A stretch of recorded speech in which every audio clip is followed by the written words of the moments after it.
গ্রামের মানুষ এখন আমগো কত সম্মান দিতাছে। সেই জন্যই ভাইজান আমার মাইয়ারে পোলার বউ বানাইতো না।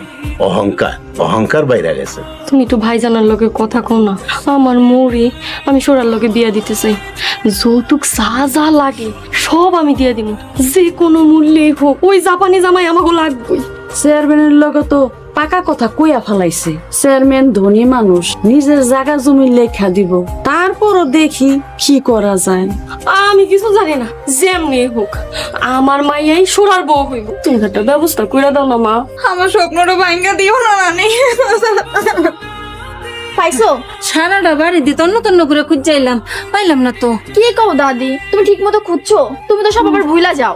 আচ্ছা খারো, আমি না আরেকবার ওই বিছনের নিচটা দিক্কা হিগা। হ্যাঁ, পেশেন্ট কইলো তো বিদেশি ছবি, দেখলেই বুঝতে পারো। আপনি একটু ধৈর্য ধরেন। পাইছি রে, কই, পাইছি, কই, দাও, পাইছি। দাও, দাও, দাদি, দাও। দাদি ছবি চাইছি, মুড়ি না। ছবি? কের ছবি? তুই না মুড়ি খাইতে চাইলি।